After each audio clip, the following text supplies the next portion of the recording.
സഖാവെ, ഈ P V അൻവറിൻ്റെ ഒരു രാഷ്ട്രീയ ഭാവി എങ്ങനെ കാണുന്നു? കാരണം അൻവർ ഇപ്പോൾ UDF-ലേക്ക് പോകുന്നു എന്ന് പറയുന്നു. ഒരു കാലത്ത് CPM-ൽ സജീവമായിരുന്നു, തീപ്പൊരി നേതാവ് എന്നൊക്കെ സോഷ്യൽ മീഡിയ വാഴ്ത്തിയിരുന്ന ഒരാളാണ്.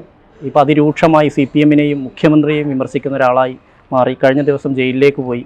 ആ ജയിലിൽ നിന്ന് തിരിച്ചു വരുന്നത് തന്നെ ഒരു ഒരു എന്താ പറയുക, ഒരു പോരാട്ടം നയിച്ച ഒരു നേതാവിന് കിട്ടുന്ന, അല്ലെങ്കിൽ അങ്ങനെ കിട്ടുന്ന ഒരു പരിവേഷം, ഒരു പോരാളിക്കുള്ള പരിവേഷം ഉണ്ടാക്കിയെടുക്കാൻ വേണ്ടിയാണ് ഈ ജയിൽവാസം എന്ന് ഇടതുപക്ഷം തന്നെ പറയുന്നുണ്ട്. എന്തായിരിക്കും അൻവറിൻ്റെ ഭാവി? അല്ല, അൻവറിൻ്റെ ഭാവി, അൻവർ വന്ന വഴി തന്നെ നോക്കിക്കഴിഞ്ഞാൽ അയാളുടെ ഭാവിയെക്കുറിച്ച് നമുക്ക് സംശയമൊന്നുമില്ല. അയാൾ കോൺഗ്രസ് DIC വഴി ഇടതുപക്ഷത്തേക്ക് എത്തിച്ചേർന്ന ഒരാളാണ്. അപ്പോൾ ഇടതുപക്ഷത്തിൻ്റെ ഒരു രാഷ്ട്രീയത്തിൽ, പ്രത്യേകിച്ച് മലപ്പുറം ജില്ലയിലെ സവിശേഷമായ അയാളുടെ ഒരു ഫാമിലി ബാക്ക്ഗ്രൗണ്ടൊക്കെ സ്വാതന്ത്ര്യ സമരവും കോൺഗ്രസ്സൊക്കെയായി ബന്ധപ്പെട്ട് നിൽക്കുന്ന ഒരു കുടുംബത്തിലാണ് അയാൾ ഉള്ളത്. അപ്പോൾ ആ ഒരു ഹിസ്റ്ററിയൊക്കെയായി ബന്ധപ്പെട്ടുകൊണ്ട് അയാൾക്ക് വളരെ പരിഗണന ഇടതുപക്ഷ പ്രവർത്തകർക്കിടയിലും ഉണ്ടായിരുന്നു. അതിൻ്റെ ഭാഗമായിട്ട് അയാൾ നിലമ്പൂർ മത്സരിച്ച് ഇടതുപക്ഷത്തിൻ്റെ MLA ഒക്കെയായി സാമൂഹ്യ മാധ്യമങ്ങളിൽ ഈ പറഞ്ഞതുപോലെ ഇടതുപക്ഷത്തിന് വേണ്ടി ശക്തമായി ഫൈറ്റ് ചെയ്യുന്ന ഒരാളായിരുന്നു. പക്ഷേ അയാളുടെ വെസ്റ്റഡ് ഇൻട്രസ്റ്റോട് ഒരു കാരണവത്താലും ഇടതുപക്ഷത്തിനോ ഒരു ഇടതുപക്ഷ സർക്കാരിനോ ഒരർത്ഥത്തിലും അഡ്ജസ്റ്റ് ചെയ്ത് പോകാൻ പറ്റില്ല. അപ്പം അദ്ദേഹം പുറത്തു പോകുന്നതിന് കാരണമായിട്ടുള്ളത് രണ്ട് കാരണം. ഒന്ന്, കരിപ്പൂർ എയർപോർട്ട് വഴിയുള്ള കള്ളക്കടത്ത് സംഘങ്ങളോട് കേരള പോലീസ് എടുക്കുന്ന സമീപനമാണ്. അത് വിശദീകരിക്കാതെ തന്നെ ഒരു മാധ്യമ പ്രവർത്തകൻ എന്ന നിലക്ക് നിങ്ങൾക്കൊക്കെ അറിയാവുന്ന കാര്യമാണ്. 2021 അർജുൻ അയങ്കൊക്കെയായി ബന്ധപ്പെട്ട രാമനാട്ടുകര അപകടം ഉണ്ടാകുന്നത്, 5 ചെറുപ്പക്കാർ മരണപ്പെടുന്നത്. അപ്പോൾ ഇത് ഒരു സാമ്പത്തിക കുറ്റം എന്ന രീതിയിലല്ല കേരളത്തിൽ വന്നത്. കരിപ്പൂർ എയർപോർട്ടിൻ്റെ പരിസര പ്രദേശങ്ങൾ വളരെ ക്രിമിനലുകളുടെ, ഈ പൊട്ടിക്കൽ സംഘങ്ങളുടെ അങ്ങോട്ടും ഇങ്ങോട്ടുള്ള ഏറ്റുമുട്ടലും ഈ വണ്ടിയോട്ടമൊക്കെ ആയിട്ട് അപകടങ്ങൾ വിളിച്ചു വരുന്നൊരവസ്ഥ വന്നത്. ലോ ആൻഡ് ഓർഡർ പ്രശ്നമായപ്പോഴാണ് മലപ്പുറം പോലീസ് ഇക്കാര്യത്തിൽ ഇടപെടാൻ തുടങ്ങിയത്. അപ്പോൾ ഇത് കസ്റ്റംസുമായിട്ട് സഹകരിച്ചുകൊണ്ടാണ് ഇവിടെ സ്വർണം കൊണ്ടുവരുന്നത്. എയർപോർട്ടിൽ നിന്ന് സ്വർണം പുറത്തു പോകും. ഈ പുറത്തു പോയാൽ ഈ പൊട്ടിക്കൽ സംഘങ്ങൾ തമ്മിലുള്ള ഏറ്റുമുട്ടലുണ്ടാവുന്നുണ്ട്. അങ്ങനെയാണ് പുറത്തു വരുന്ന സംശയം തോന്നുന്നത് ഇത്തരം സ്വർണ്ണമോ കറൻസിയോ വസ്തുക്കളോ കൈവശം വെച്ച ആളുകളെ പോലീസ് അറസ്റ്റ് ചെയ്യുന്നത്. ആ നടപടി വളരെ സാധാരണ. നമ്മുടെ ഇപ്പം നമ്മുടെ ക്രിമിനൽ നടപടി നിയമത്തിൽ CRPC-യിൽ മാറ്റം വന്ന്, പഴയ CRPC-യിലെ 102-ം വകുപ്പ് അനുസരിച്ച് പോലീസിന് ഇടപെടാനുള്ളൊരു വകുപ്പാണത്. ആ 102-ം വകുപ്പ് അനുസരിച്ച് എത്രയോ കേസുകൾ രജിസ്റ്റർ ചെയ്തിട്ടുണ്ട്. അപ്പോൾ അൻവർ ഉന്നയിച്ച പ്രശ്നം എന്താണ്? അൻവർ അൻവറിൻ്റെ സ്വർണം കടത്തുന്ന ഇത് പോലീസിന് പിടികൂടാൻ കഴിഞ്ഞിട്ടുണ്ടോ? അങ്ങനെ ഇല്ല, അൻവർ സ്വർണം കടത്തുന്നോ നമ്മളറിയില്ല. പക്ഷേ അൻവർ സ്വർണ്ണക്കടക്കാർക്ക് വേണ്ടി രംഗത്ത് വന്നു. അവരെയൊക്കെ വിളിച്ചു കൊണ്ടുവന്ന് അയാൾ മാധ്യമപ്രവർത്തകരെയൊക്കെ വിളിച്ച് പത്രസമ്മേളനം വരെ നടത്തി. അയാൾ വീഡിയോ പുറത്തു വിട്ടു. ഇതാരാണ് അയാൾ പറഞ്ഞത് എന്താണ്? ഈ പിടിക്കുന്ന സ്വർണം പോലീസ് എന്ത് ചെയ്യുന്നില്ല, കസ്റ്റംസിനെ ഏൽപ്പിക്കുന്നില്ല. കസ്റ്റംസ് പുറത്തു വിട്ട സ്വർണ്ണമാണ് പോലീസ് പിടിക്കുന്നത്. പോലീസ് പിടിച്ചു കഴിഞ്ഞാൽ, പോലീസ് പിടിച്ചു കഴിഞ്ഞാൽ CRPC 102-ം വകുപ്പ് അനുസരിച്ച് എവിടെ നിന്നാണോ പിടിക്കുന്ന ആ ജൂറിസ്ഡിക്ഷനിലുള്ള മജിസ്ട്രേറ്റ് കോടതിയിൽ ഹാജരാക്കുക എന്നുള്ളതാണ് ഈ സാധനം. അപ്പോൾ മജിസ്ട്രേറ്റ് കോടതിയിൽ ഹാജരാക്കുമ്പോൾ ഇതിലൊരു പ്രൊസീജിയറിൻ്റെ പ്രശ്നമുണ്ട്. കാരണം സ്വർണം എന്താണ്, അതിൻ്റെ മൂല്യം കണക്കാക്കാനാവില്ല. അപ്പോൾ അതിൻ്റെ മൂല്യം കണക്കാക്കണമെങ്കിൽ എന്ത് വേണം? അത് പരിശോധിക്കാവുന്ന വിദഗ്ധനായിട്ടുള്ള ഒരു കൊല്ലം വേണം, ഒരു തട്ടാൻ വേണം. അപ്പോൾ ആ തട്ടാൻ്റെ അടുത്ത് കൊണ്ടുപോയി അയാൾ അതിൻ്റെ മൂല്യം കണക്കാക്കി ഏൽപ്പിക്കുക. പിന്നെ മജിസ്ട്രേറ്റാണ് തീരുമാനിക്കേണ്ടത് ഇത് എന്ത് ചെയ്യണം, ഇത് കൂടുതൽ അന്വേഷണങ്ങൾക്ക് വേണ്ടി കസ്റ്റംസിൽ വിടണോ അല്ലെ ഇവിടെ വെച്ച് തന്നെ ഈ കേസ് തീർപ്പാക്കണം എന്നുള്ളത് പോലീസിൻ്റെ ബാധ്യത. അത് നമ്മുടെ നീതിന്യായ വ്യവസ്ഥയിൽ മജിസ്ട്രേറ്റാണ്. ഇതാണ് സംഭവിച്ചത്. ഈ സംഭവത്തെ എന്താണ്, എന്തോ ഭയങ്കരമായൊരു തട്ടിപ്പ് മലപ്പുറം കേന്ദ്രമായിട്ട് നടക്കുന്നു. ആ തട്ടിപ്പിൻ്റെ കേന്ദ്രം പിണറായി വിജയൻ്റെ ഓഫീസാണ്, ആ ഓഫീസിലെ പൊളിറ്റിക്കൽ സെക്രട്ടറിയാണ് എന്ന രീതിയിൽ എന്താണ് ഒരു സ്റ്റോറി മെനഞ്ഞ് ഇവിടുത്തെ മാധ്യമങ്ങളുടെ സഹായത്തോടു കൂടി മുഖ്യമന്ത്രിയുടെ ഓഫീസ് കള്ളക്കടത്തുകാരെ സഹായിക്കുന്ന സംരക്ഷിക്കുന്ന ഓഫീസാണെന്ന് വരുത്താനാണ് അയാൾ ശ്രമിച്ചത്. ഇതിൽ നിയമം അറിയുന്ന ആളുകൾക്കെല്ലാം അറിയാം നമ്മുടെ ക്രിമിനൽ നടപടി നിയമം എന്താണ്, ഈ കള്ളക്കടത്തൊക്കെയായി ബന്ധപ്പെട്ട കേസുകളിൽ ഒരു സംസ്ഥാന പോലീസിനെ ഇടപെടാനുള്ള പരിധി എന്താണ് എന്നൊക്കെ അറിയാവുന്ന ആളുകൾക്കറിയാം. പക്ഷേ അങ്ങനെയല്ലല്ലോ, ജനങ്ങളെ വലിയ രീതിയിൽ തെറ്റിദ്ധരിപ്പിക്കാനാണ് അവർ ശ്രമിച്ചത്. എന്തിനാണ് ഇത് ശ്രമിച്ചത്? അപ്പോൾ അദ്ദേഹത്തിന് ആരെയും സഹായിക്കേണ്ട ഒരു വിഭാഗം ഇങ്ങനെ തട്ടിയെടുക്കുന്ന സ്വർണം അല്ല, ഇങ്ങനെ പിടികൂടുന്ന സ്വർണത്തിൽ ഒരു പങ്ക് പോലീസ് കൊണ്ടുപോകുന്നു എന്ന് അയാൾ ഉന്നയിച്ചിരുന്നു. അയാൾ അങ്ങനെ ഒരു ആരോപണം ഉന്നയിച്ചിരുന്നു. അതിൽ അജിത് കുമാറും സുജിത് ദാസിൻ്റെ ഉൾപ്പെടെയുള്ള പേരുകളും ഉണ്ടായിരുന്നു.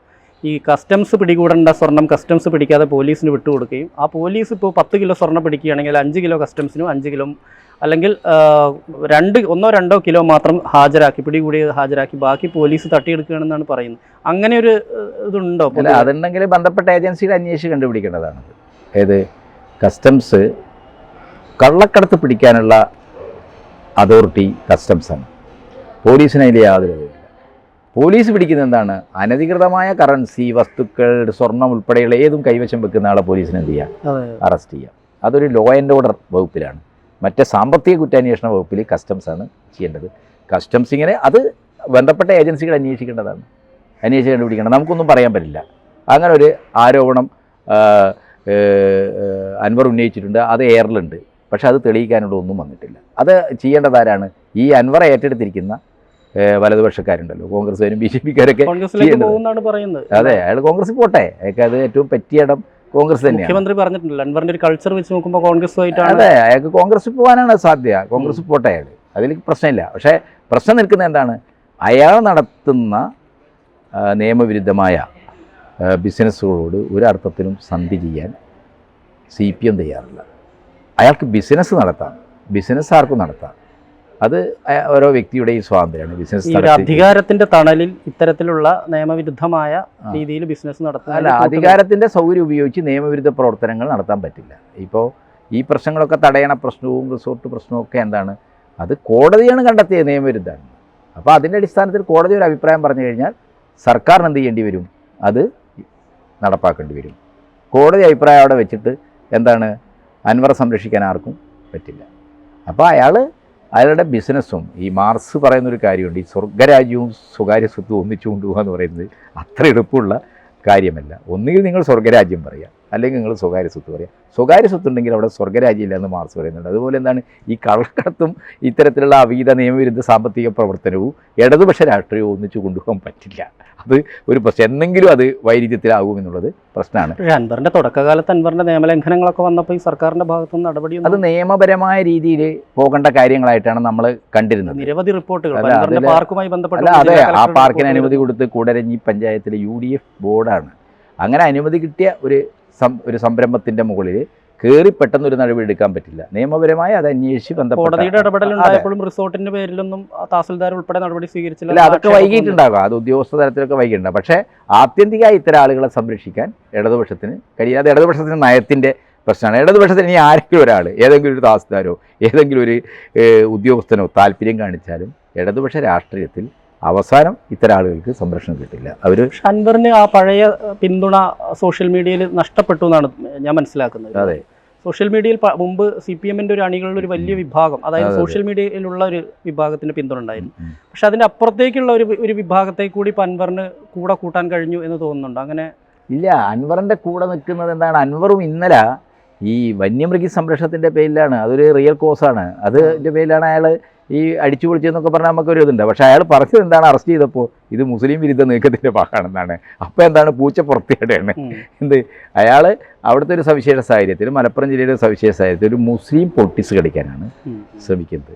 അതൊന്നും കേരളം ഒരു സ്പേസിൽ അങ്ങനെ ഇതിനൊരു സാധ്യതയില്ലല്ലോ. അങ്ങനെ ഒരു സാധ്യതയില്ല. അതേ CP ജോണും അൻവറൊക്കെ തെറ്റിദ്ധരിച്ചിരിക്കുകയാണ് ഈ മുസ്ലിം പൊളിറ്റിക്സ് കളിക്കാന്നുള്ളത്.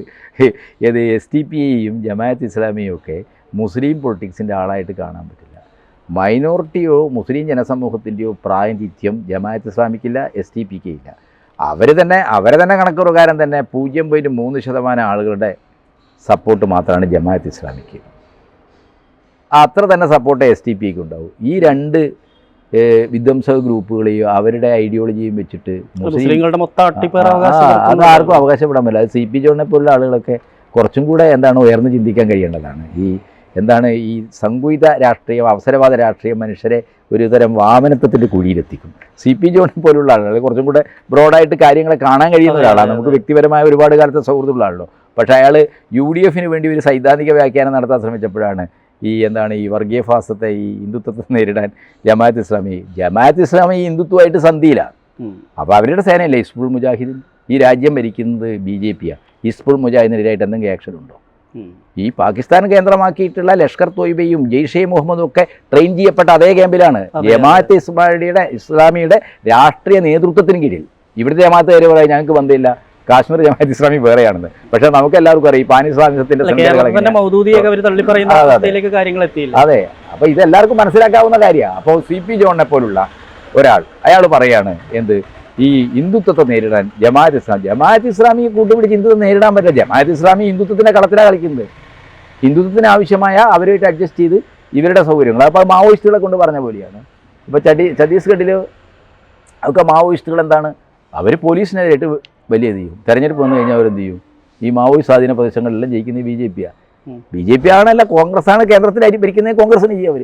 ഇതേ ഒരു തന്ത്രമാണ്, തനി പ്രാഗ്മാറ്റിക്സാണ് ഈ ജമാഅത്ത് ഇസ്ലാമിക്കാർ. അവരവരെ ആവശ്യത്തിന് വേണ്ടി ആരെയും ഉപയോഗിക്കും, അവർക്ക് അവരുടേതായ ലക്ഷ്യങ്ങൾ. കേരളത്തിലൊരു നിലപാടായിരിക്കും, കേരളത്തിന് പുറത്ത് വേറൊരു നിലപാടായിരിക്കും. ഇവിടെ വേണമെങ്കിൽ മൗദൂദിയെ തള്ളി പറയും, അവിടെ എത്തുമ്പോൾ മൗദൂദിയെ പറയും. മൗദൂദിയെ തള്ളി പറഞ്ഞ ആ ഇന്റർവ്യൂ ശരിക്കും ശ്രദ്ധിച്ചാൽ എല്ലാവർക്കും അറിയാം, അയാൾ മൗദൂദിയെ തള്ളിയിട്ടില്ല.